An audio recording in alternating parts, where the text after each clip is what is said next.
حدیث نمبر 71 عن ابی سعید الخدری رضی اللہ عنہ قال بین النبی صلی اللہ علیہ وآلہ وسلم یقسم ذات یوم قسما فقال ذو الخویصرة رجل من بنی تمیم یا رسول اللہ اعدل قال ویلک من یعدل اذا لم اعدل فقال عمر ائذن لی فلأضرب عنقه ائذن لي فلأضرب عنقه قال لا إن له أصحابا يحقر أحدكم صلاته مع صلاتهم وصيامه مع صيامهم يمرقون من الدين كمروق السهم من الرمية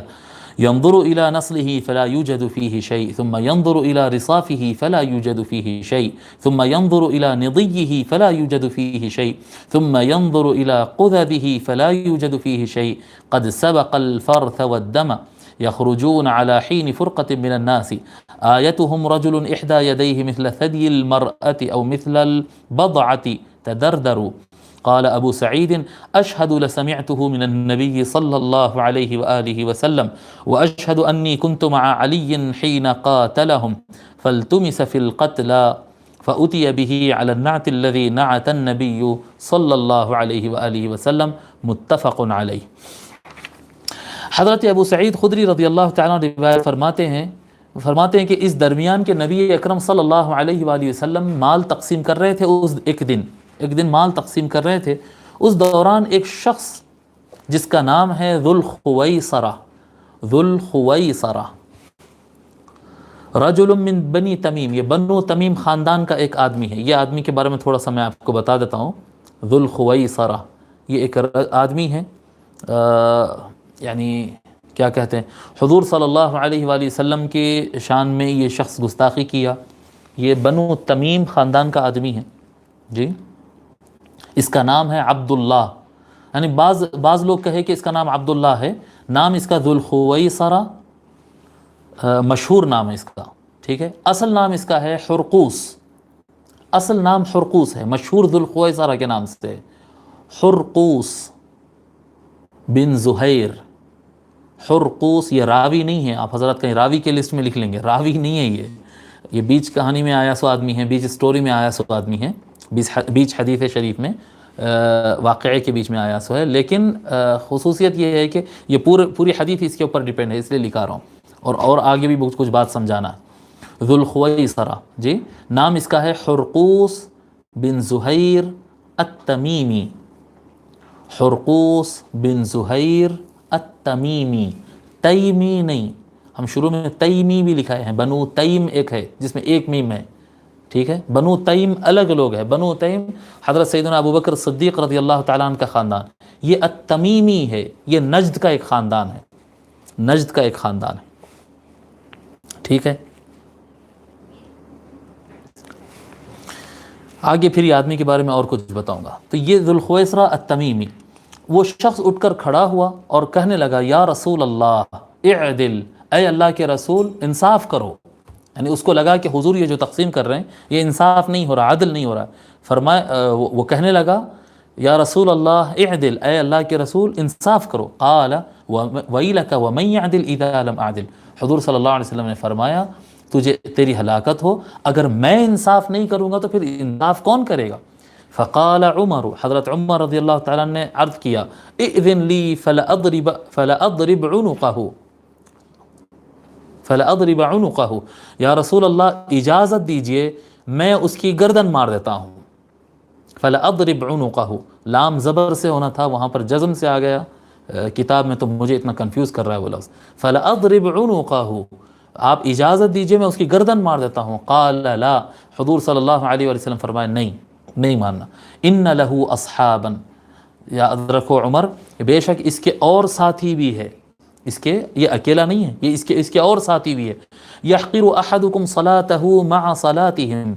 تم میں کا کوئی آدمی اپنی نمازوں کو اس کی نمازوں کے سامنے چھوٹی اور ہیج سمجھے گا، ہلکی نظر آئے گی، یعنی وہ یہ اور اس کے ساتھی ایسے نمازیں پڑھتے ہیں کہ تمہاری نمازیں تو کوئی چیز ہی نظر نہیں آئے گی تم کو اس کے سامنے۔ وَصِيَامَهُمْ مَعَ صِيَامِهِمْ، ان کے روزے بھی اتنے زبردست روزے ہوں گے کہ تم کو اپنے روزے اتنے ٹھیک نہیں لگیں گے۔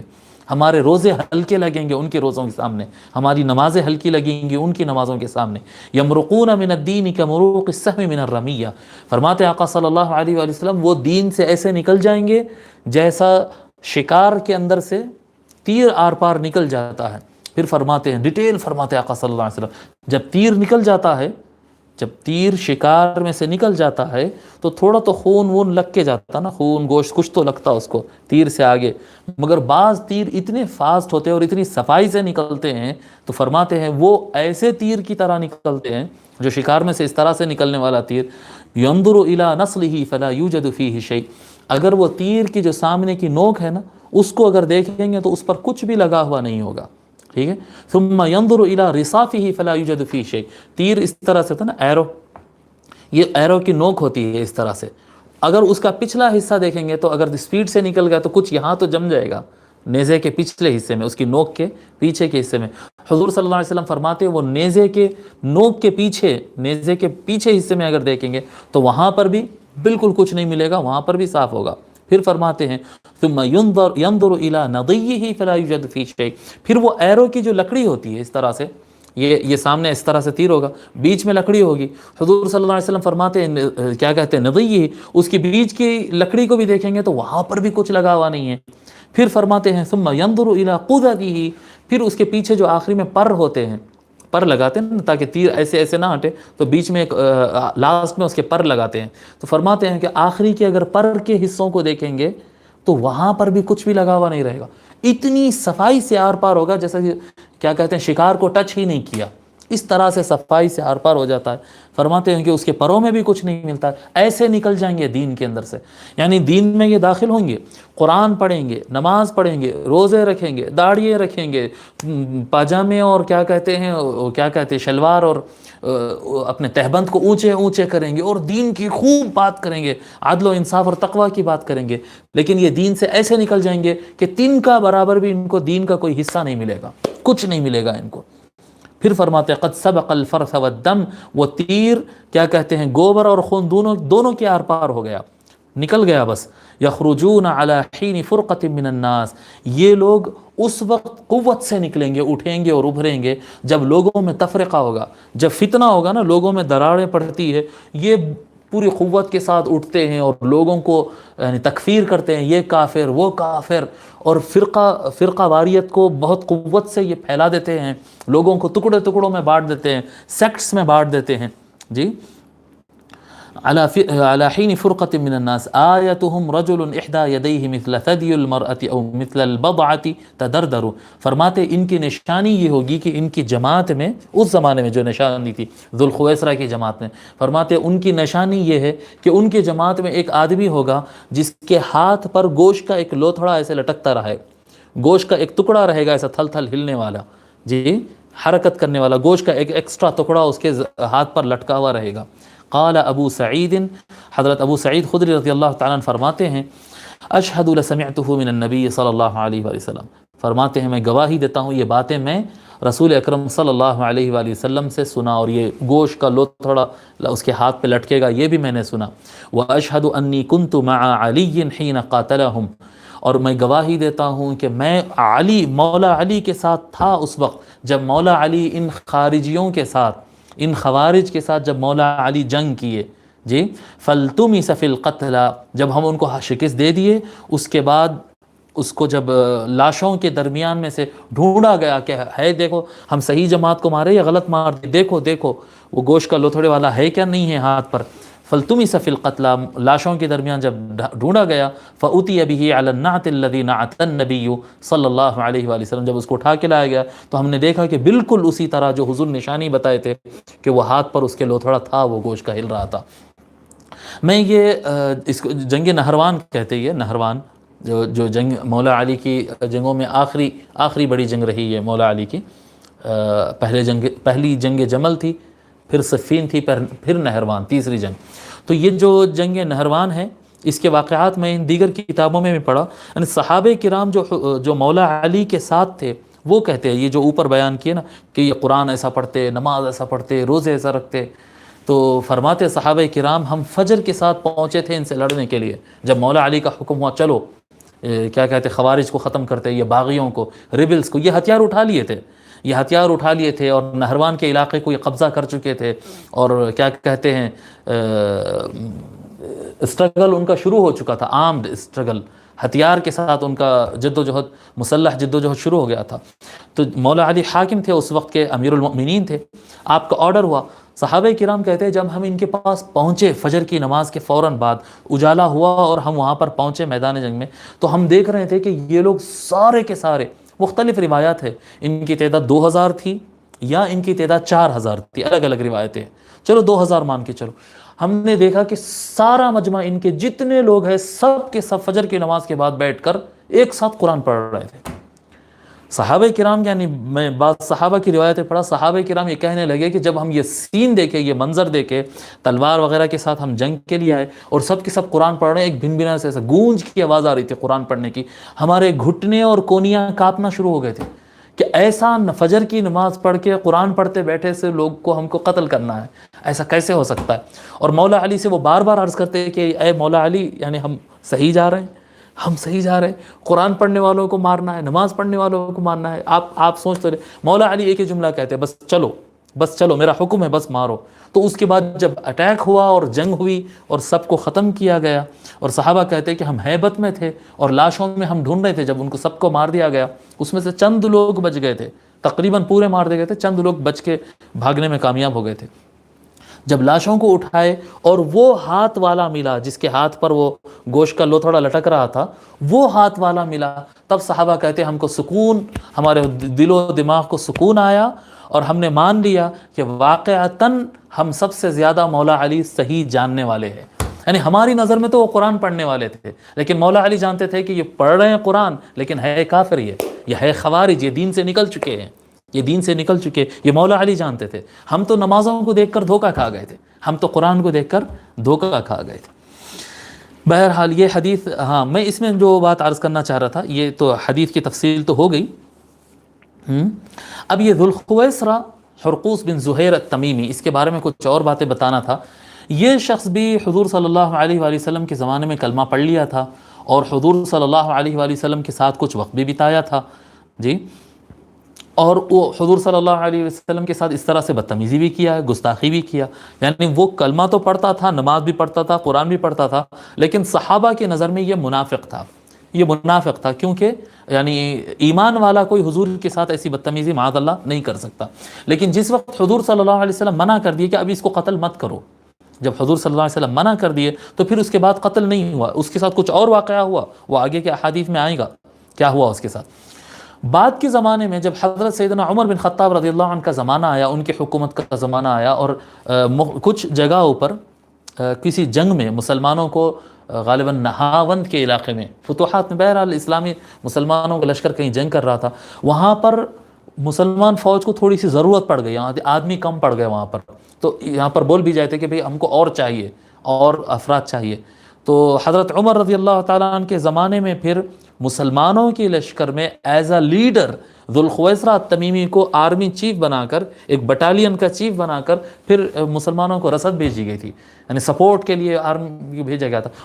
بڑا فائٹر تھا یہ ذوالخویسرہ کا دماغ بالکل عسکری، یعنی جنگجو دماغ کا آدمی تھا اور لیڈ کرنا جانتا تھا۔ تو حضرت عمر رضی اللہ تعالیٰ عنہ ایک لشکر تیار کیے اور ذوالخویسرہ کو اس کا ٹیم کا لیڈر بنا کر بھیجے اور یہ جنگوں پر گیا۔ یہ حضرت ابوبکر رضی اللہ عنہ کے زمانے میں بھی رہا، حضرت عمر رضی اللہ تعالیٰ عنہ کے زمانے میں بھی رہا، حضرت عثمان غنی رضی اللہ عنہ کے زمانے میں رہا، اور میں آپ کو آگے بتاؤں پھر یہ مولا علی کے زمانے میں بھی رہا، پھر مولا علی کے لشکر میں شامل بھی رہا، مولا علی علیہ السلام کے لشکر میں یہ شخص شامل تھا، اور یعنی جو ہے مولا علی کے لشکر میں رہ کر باغیوں سے جنگیں بھی کیا، اور کیا کہتے ہیں معاویہ بن ابی سفیان کے خلاف صفین میں بھی یہ مولا علی کے ساتھ رہا مگر یہ مولا علی کی بات سننے والوں میں سے نہیں تھا یہ، یعنی جب تک ان کو ایسا لگتا ہے کہ یہ قرآن کے اور حدیث کے مطابق چل رہے ہیں تب تک یہ بات سنتے۔ جب ان کو اختلاف ہو گیا نا، وہاں پر قصہ ہوا، پھر جنگ صفین کے اندر قصہ یہ ہوا کہ ایک مقام پر آ کر، تحکیم کا ایک واقعہ آگے بیان کریں گے، یہاں پر اس کو لگا کہ مولا علی قرآن کے حکم کے مطابق کام نہیں کرے، اس کو ایسا لگ گیا، وہاں سے وہ الگ ہو گئے، ختم، اس کے بعد لاکھ ان کو سمجھایا گیا مگر وہ نہیں مانے، وہ بولے نہیں ختم، تم مشرک ہو گئے، تم کافر ہو گئے، علی بھی کافر ہو گئے، علی کے سارے ساتھی کافر ہو گئے، اور جتنے موجود صحابہ اور تابعین سب کافر ہو گئے خلاص۔ اور یہ کہہ کر یہ اپنا گروپ الگ سے بنا کر کہ تم قرآن پہ عمل نہیں کر رہے، ہم قرآن پر عمل کریں گے، اور جا کر یہ نہروان کے علاقے پہ قبضہ کر کے وہاں پر اپنے ہتھیاروں کے ساتھ بیٹھ گئے تھے، اور طے انہوں نے یہ کر لیا تھا کہ علی کو بھی قتل کر دینا ہے جی معاذ اللہ، اور معاویہ بن ابی سفیان کو بھی قتل کر دینا، اور سب کو قتل کر دینا ہے خلاص، اب زمین پہ ہمارے علاوہ کوئی مومن نہیں بچا۔ یہ آپ کو یعنی یہ سن کے ایسا نہیں لگ رہا کہ بالکل یہ ابو بکر البغدادی آ گیا ہے یہاں پر IS کا، بس وہ IS کا بغدادی آ گیا، اس کی نظر میں شیعہ بھی کافر، سنی بھی کافر، وہابی بھی کافر، جی داڑھی والا بھی کافر، بغیر داڑھی والا بھی کافر، نمازی بھی کافر، سب پورے ختم، سب کافر جی۔ ان کو موقع ملے وہ سیریا میں بھی بم دھماکہ کریں گے، عراق میں بھی بم دھماکہ کریں گے، فلسطین میں بھی بم دھماکہ کر دیں گے، سعودیہ میں بھی بم البغدادی وغیرہ کے IS کی طرف سے تو فتویٰ آ گیا تھا، پورے جتنے حکمران اس وقت زمین پہ مسلمان ہیں سب کافر ہیں۔ یہ ذوالخویسرہ التمیمی کی اولاد ہے، ذوالخویسرہ التمیمی کی جو نسل ہے یہ قیامت تک چلتے رہے گی، آگے احادیث میں ہم بتائیں گے۔ تو یہ ذوالخویسرہ کا جو ہے یہ مولا علی کے خلاف باغی ہوا تھا جنگ صفین کے اختتام پر، یہ مولا علی کے خلاف باغی ہوا، اور جو ہے مولا علی اس کا خاتمہ کیے 37 ہجری میں جنگ نہروان میں۔ اب میں آگے آپ کو اور ایک بات بتاتا ہوں، ایک انکشاف کے طور پر، آپ کہیں گے کہ مولانا یہ زیادہ تشریح نہیں ہو جا رہی، لیکن یہ باتیں کچھ ضروری ہے، میں بتاتا ہوں۔ ذوالخویسرہ التمیمی یہ جو خاندان ہے نا، یہ خاندان بنو تمیم، کچھ اچھے لوگ بھی ہوتے ہیں، ہر خاندان میں اچھے برے ہوتے ہیں، لیکن یہ خاندان میں یہ یعنی زیادہ بڑا پرابلم ہے۔ یہ ذوالخویسرہ التمیمی کا جو خاندان ہے، جو اس کی نسل ہے، اسی کی نسل میں سے اور اسی کے خاندان میں سے، یعنی بنو تمیم، یہ نہیں کہہ سکتا میں ذوالخویسرہ کی ہی اولاد، لیکن بنو تمیم وہ جو نجد کا جو قبیلہ تھا، بنو تمیم ذوالخویسرہ کا جو خاندان ہے، اسی خاندان کا ایک فرد ہے آج سے 200-250 سال پہلے جو محمد بن عبد الوہاب نجدی آیا تھا۔ یہ جو وہابی موومنٹ جو آیا تھا سعودیہ سے، جو وہابی موومنٹ آیا تھا، بالکل یہی طرز پہ تھے وہ لوگ۔ محمد بن عبد الوہاب نجدی جس سے وہابی موومنٹ آیا تھا، اور یہ اٹھا تھا نجد سے، جس جگہ کا ذوالخویسرہ ہے یہ اسی جگہ کا ہے، جس خاندان کا ذوالخویسرہ ہے اسی خاندان کا ہے، اور جس ڈھنگ سے یہ اٹھا تھا وہابی موومنٹ بھی اسی ڈھنگ سے اٹھا تھا۔ یہ بھی جب زمین پہ اٹھے جو ہے نجد سے، اور جو آج کے زمانے میں اس کو ریاض کہتے ہیں، اسٹیٹ آف نجد، سعودیہ کنٹری ہے، اس میں جیسا ہمارے پاس تلنگانہ، آندھرا پردیش، جیسا کیا کہتے ہیں UP، مدھیہ پردیش، جس طرح سے اسٹیٹس ہوتے ہیں الگ جی، اس طرح سے اسٹیٹ ہوتے ہیں سعودیہ کے اندر۔ تو ایک حجاز ہے، ایک نجد ہے، تو یہ نجد اسٹیٹ کا آدمی تھا یہ خاندان، وہاں سے وہابی موومنٹ اٹھا، اور پھر نجد کے اندر، حجاز کے اندر، مکے میں، مدینے میں، یمن کی طرف، ہر طرف اتنا خون بہایا ہے یہ وہابی موومنٹ۔ اگر آپ ان کی تاریخ پڑھیں گے، اور ان کو یہ لگتا تھا کہ ہم توحید والے، اور زمین پہ کوئی توحید والا ہے ہی نہیں، خونین تاریخ، خونین تاریخ، بس قتل قتل۔ ابو بکر البغدادی کو دیکھیں، IS کو جو دیکھیں آپ، طالبان کو جو دیکھیں، بس یہی روپ تھا اس کا، اور خطرناک طریقے سے کیا تھا۔ اور آج کی تاریخ میں میں اس کے بارے میں پڑھ چکا ہوں، یعنی انٹرنیٹ کے اوپر کافی اس کے اوپر ڈاکومنٹس اور ثبوت موجود ہے کہ ابھی جو مفتی خاندان ہے سعودیہ کا، آج بھی حکمران خاندان نہیں، آل سعود کی بات نہیں، آل سعود نہیں، دوسرا جو خاندان ہے آل شیخ جو خاندان ہے، یہ بن باز کی جو فیملی ہے، عبدالعزیز بن باز ہے، عبداللہ بن باز ہے، یہ جو بن باز فیملی آج بھی جو مفتی اعظم اور ہیئت کبار العلماء کے اوپر جو کیا کہتے ہیں سعودیہ کے شؤون الاسلامیہ کے جو سب سے بڑے ہیں اور مفتی اعظم ہیں، یہ بھی اسی خاندان کے ہیں، بنو تمیم۔ آپ اس کے اوپر سرچ کر لے سکتے ہیں، یہ بنو تمیم خاندان کے، اسی خاندان کے، اور یہ نجد کے ہی ہے۔ اللہ تعالیٰ ان سب کی شر سے ہم کو محفوظ کرے۔ یہ بہت سافٹ ہے، ابھی جو ہے یہ بہت سافٹ ہے، لیکن پوری دنیا کے اندر، معذرت کے ساتھ یہ کہہ رہا ہوں، پوری دنیا کے اندر جتنے مومنٹس اسلام کے نام سے جو ٹیررزم ہو رہے ہیں، جو ٹیررسٹ آرگنائزیشن اسلام کا نام یوز کر کے مس یوز کر رہے ہیں اسلام کا نام، دوسرے مذہب والوں کے پاس بھی ہے دہشت گرد تنظیمیں، ہم دوسرے مذہب والوں کی بات نہیں کر رہے ہیں، جو اسلام کا نام لے کر ٹیررزم دنیا میں پھیلانے کے اوپر جو مال خرچ کیا جا رہا ہے، یا ان کو کمک بھیجائی جا رہی ہے، ان کو مین پاور جو سپلائی کیا جا رہا ہے، آج بھی اس کا سنٹر یہی قوم ہے اور یہی خاندان ہے، اور پوری دنیا کے اندر ٹیررزم کو فنڈنگ کرنے والے اور سب کچھ کرنے والے یہی افراد ہیں۔ واللہ عالم، مجھے نہیں پتا کہ اتنے اس طرح کے لائیو پروگرام یہ سب حقائق اس طرح سے کھولنے چاہیے، لیکن یہ حقیقت ہے یہ حقیقت ہے، یہ سارا سب کو پتہ ہے، اور یہ سارا یعنی ثبوت کے ساتھ موجود ہے، یہ وہی خاندان ہے، اور حضور صلی اللہ علیہ وسلم کے بتائی ہوئی بات بالکل دہرائی جا رہی ہے، آئے دن کھل کر سامنے آتے جا رہی ہے۔